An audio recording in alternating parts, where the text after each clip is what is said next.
Thank you sir. Thank you very much. నా పేరు చంటి. నేను 2009లో ధ్యానంలోకి వచ్చాను. ఆ, మా బావగారు గురుముద్దు ద్వారా ధ్యానంలోకి వచ్చాను. ఎప్పుడైతే ధ్యానంలోకి వచ్చానో ధ్యానం నుంచి బయటకు వచ్చి వెంటనే మన బావగారు ఓ మాట అంది. ఈ రోజు నుంచి నువ్వు గుడ్డుతో సహా మానేయాలరా, ఏమీ తినకూడదురా అని అన్నారు. సరే, వెంటనే మాట ఇచ్చాను. యాక్చువల్లీ మేము వైశ్యాస్, మేము బేసిక్గా వెజిటేరియన్స్. కానీ నేను మాత్రం తినేవాడిని. కానీ నేను మా అమ్మకరా ఎప్పుడు కరా చెప్పలేదు. మా ఫ్యామిలీస్ వైశ్యాస్ అంతా వెజిటేరియన్సే, బట్ ఎప్పుడు చెప్పేవారు కాదు. మా నాన్నగారు బయట నుంచి తెస్తే మా అమ్మే వడ్డించి పెట్టేది. వండేది కాదు కానీ వడ్డించి పెట్టేది. అయితే అందరూ అడిగేవారు, మీరు వైశ్యాస్ కదరా, తినకూడదు కదా అని. అంటే ఏ ఒక్క రోజు కరాను నాకు ఇది తప్పు అని వచ్చి మా వైశ్యాస్లో ఒకరికరా నాకు చెప్పలేదు. ఓన్లీ చెప్పింది పిరమిడ్ స్పిరిచువల్ సొసైటీస్ మూమెంట్ నుండి. ఏ ఒక్కడు కరాను మీరు మాంసం తినకూడదురా అనేవారు తప్ప ఎందుకు తినకూడదని అడిగేవారు కాదు. నేను అది చెప్పేవాడిని, ఎందుకు తినకూడదని చెప్పండి, నేను మానేస్తానని. ఆ చిన్న బేసిక్ కామన్ విషయం కరా మా కమ్యూనిటీలో బెస్ట్ కమ్యూనిటీలోని వెజిటేరియన్.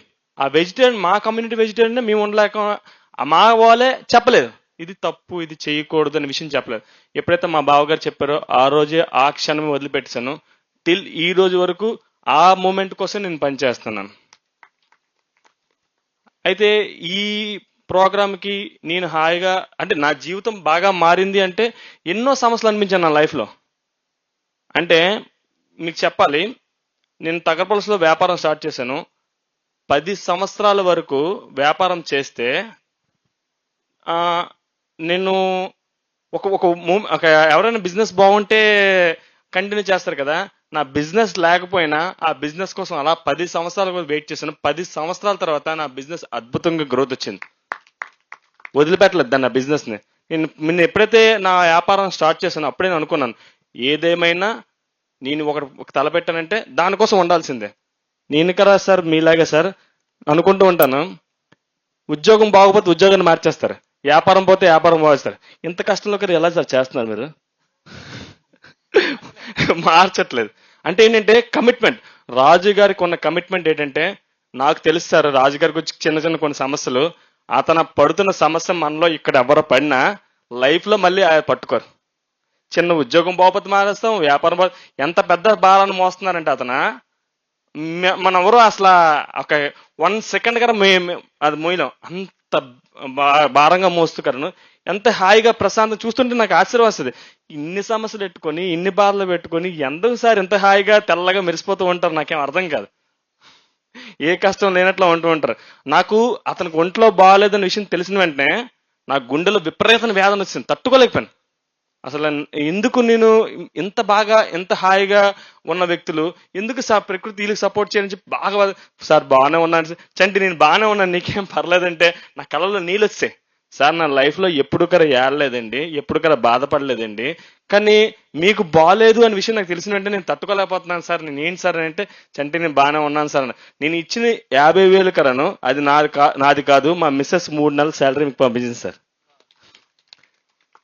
మా మిస్సెస్ 3 నెలల శాలరీ రాజుగారికి ఇవ్వమని చెప్పి ఇస్తే వెంటనే, అంటే నేను ఇస్తానన్నాను కానీ నేను గారు ఇస్తాను బుజ్జి అంది.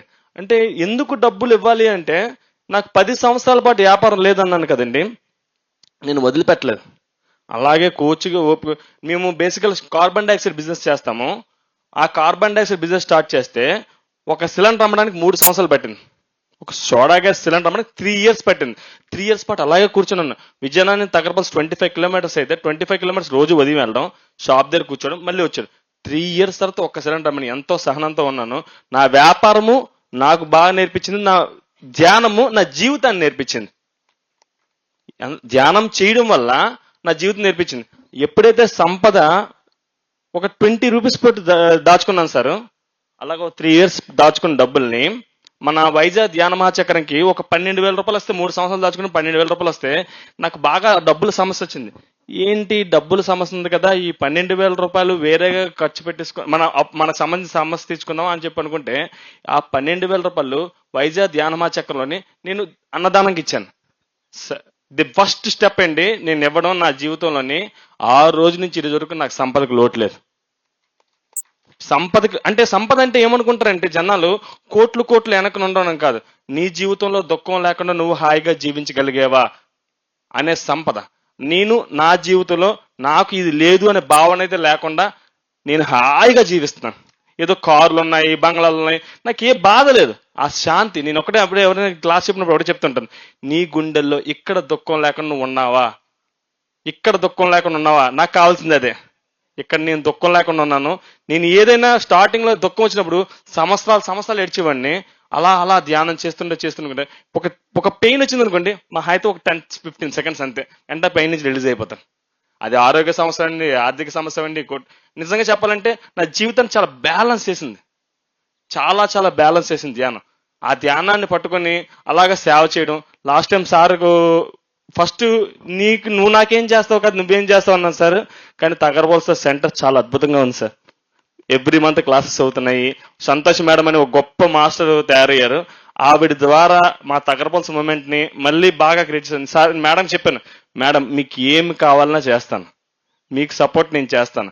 నేను ఉండొచ్చు ఉండకపోవచ్చు, కానీ ఏది ఎనీ ప్రోగ్రామ్ నేను చేస్తానని చెప్పి ప్రతి ప్రోగ్రామ్ సపోర్ట్ చేయడం. ఆవిడ కదా చాలా, ఆవిడ లేరు లేకపోయినా సంతోషం మేడంకి థ్యాంక్ యూ. ఎందుకంటే అంత అద్భుతమైన మాస్టర్స్ ఉన్నారు పిరమిడ్ సొసైటీలో. ఎన్ని ప్రాబ్లమ్స్ ఉన్నా ప్రతి ఒక్కరు, ఫణీంద్ర సార్, తర్వాత రాజశేఖర్ సార్, తర్వాత చాలా మంది మాస్టర్స్ ఉన్నారు. మాస్టర్స్ అందరూ ఎంత కంప్లీట్ గా కమిట్మెంట్. ఒక్క మాట రాజుగారు అన్నారు, నాకు తగరబాల్ సెంటర్ ఏమైంది అన్నారు. తగరబాల్ సెంటర్ మాత్రం చాలా చాలా అద్భుతంగా తయారైంది సార్. మీరు మాకు ఆ చిన్న మోటివేషన్ ఇవ్వడంతోనే అది ఈ రోజు వరకు రన్ అవుతుంది, ఇంకా కంటిన్యూ రావాలి. ఎన్నో వందల మంది స్టూడెంట్స్ శాకాహారులుగా మారారు. వందల మంది స్టూడెంట్స్, ఒకరిద్దరు కాదు, అందరూ శాకాహార వారి. అందరూ ఇప్పుడు ఇక్కడ లేరు, వేరు వేరే ఊర్లకి వేరు వేరే రాష్ట్రాలకు వెళ్ళిపోయి అక్కడ మన మూమెంట్ చేస్తూ ఉన్నారు. ఇది మనకు కావాలి. దాంతోపాటు మా అమ్మగారు, మా మిస్సెస్, మా అమ్మ, మా అబ్బాయి. మా అబ్బాయికి ఇక్కడే పత్రిజీ గారు ఆ పిరమిడ్ లోనే ఆ బుద్ధ భగవానుడి చేతిలో పెట్టి సిద్ధార్థాన్ని నామకరణం చేశారు. పత్రిజీ గారితో మంచి అనుభవం. పత్రిజీ గారే మా అబ్బాయికి అన్నప్రసన్న చేశారు. పత్రిజీ గారే మా అబ్బాయికి అక్షరాభ్యాసం చేశాడు. అక్షరాభ్యాసం అంటే ఆ అమ్మ ఆవు కాదండి, ఆ అహింస, ఆ ఆనాపానసతి. మన పిల్లలకి నేర్పించవలసింది ఏంటంటే మొట్టమొదటిగా అహింస. మా అమ్మకి నేను అడిగాను, మా అమ్మని, ఏమ్మా ఏ రోజుకరా నువ్వు నాకు ఇది తప్పు అని చెప్పాలంటే, నాకే తెలియదురా అంది. నిజంగా నాకే తెలియదురా ఇది తప్పు అనే విషయం, అహింస అనే పదం ఉందనే విషయం నాకే తెలియదురా అంది. కానీ ఈ రోజు మనకు తెలిసిన తర్వాత మనము చేయవలసిన మొట్టమొదటి బాధ్యత అంటే మన పిల్లల్ని అహింస తత్వంలో జీవించాలి, ఆ ప్రేమతత్వంలో జీవించాలి, ఆ ధ్యానం నేర్పించాలి. పుట్టుకతోనే వాడు ఈ రోజు వరకు ధ్యానము అహింస అనే దాని మీద ఉన్నాడు. అలాగే మా భార్య ఫుల్లీ సపోర్టెడ్. నేను 10 రోజులు వెళ్ళిపోతానన్నా వెళ్ళిపోమంటది. నేను మా ఆవిడ అంది సార్, ఏమందంటే, నేను 50,000 ఇచ్చాను కదా, మళ్ళీ నువ్వు కమిట్మెంట్ గా ఇంకేమైనా మిగిలితే చేస్తానంటే, లేదు బుజ్జి నేను కమిట్మెంట్ అనుకున్నాను, నా కమిట్మెంట్ నేను ఇచ్చేస్తాను, మళ్ళీ నీ వాటా నీది నా వాటా నాది అన్నాను.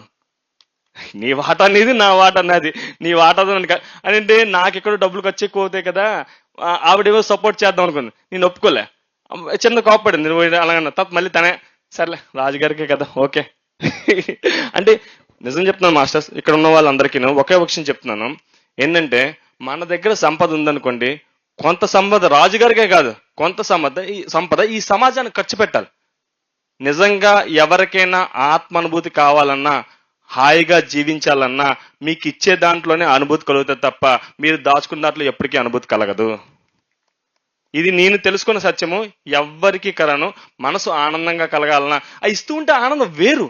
ఇప్పుడు నేను ఇచ్చిన తర్వాత ఇక్కడికి వచ్చిన తర్వాత ఒక రిసెప్షన్ వర్క్ చేశాను, తర్వాత ఈ అనుకోకుండా ఇది డొనేషన్స్ లో కూర్చున్నాను, అక్కడ వర్క్ చేశాను, సార్ ఏదో పని చెప్తే ఆ పని చేస్తున్నాను. చేస్తూ ఉంటే ఆనందం, పక్కవాడికి చేస్తూ ఉంటే ఆనందం ఈ భూమి మీద ఏది రాదు.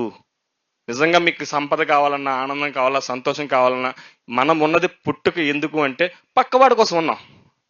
పత్రిక గారు చెప్తుంటారు, నీ కోసం నువ్వు ధ్యానం చేయవయ్యా, పక్కవాడి కోసం ప్రార్థన చేయవా అంటాడు. మన కోసం మనం ధ్యానం చేసుకోవాలి, పక్కవాడి కోసం ప్రార్థన చేయాలి, పక్కవాడు బాగుండాలని చెప్పాలి. పక్కవాడు మా బాలు సార్ ఉన్నారు, ఇలా ఇప్పుడు చాలాసార్లు ఆనందపడుతూ ఉంటారు. ఇంతకన్నా ఆనందం ఏం పొందాలి మనం?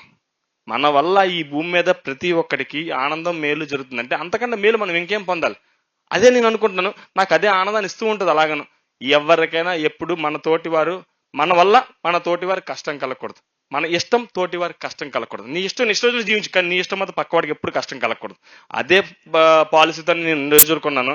అదే పాలసీతోనే అందరికీ ప్రతి ఒక్కడికి ఏ రోజు కరను నా వల్ల వాడి హృదయంలో ఎప్పుడు బాధ కలగకూడదు. నేను నాకే కష్టం వచ్చినా పర్లేదు, నా మాట ద్వారా కానీ, నా చేష్ట ద్వారా కానీ, నా చూపు ద్వారా కానీ నేను ఎలా జీవించవచ్చు, నా వల్ల ఎవరికి ఎప్పుడు కష్టంగా, అదే స్తోత్రాన్ని పట్టుకున్నాను. అదే స్తోత్రాన్ని ఈ రోజు వరకు పాటిస్తూ ఉన్నాను. నా జీవితం ఉన్నది ఏంటంటే, నేను ఎంత సంపాదించినా నా జీవితము ఈ పిరమిడ్ స్పిరిచువల్ సొసైటీకి నేను పూర్తిగా అంకితము.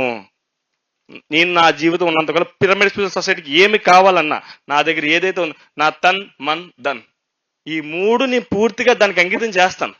నాకు ఇంకేం రకం లేదు. నా కుటుంబాన్ని నేను చూసుకుంటాను, నా తల్లిదండ్రులు బాగా చూసుకుంటాను, నా సౌకర్యాన్ని ఏ మాత్రం తక్కువ చేసుకోను.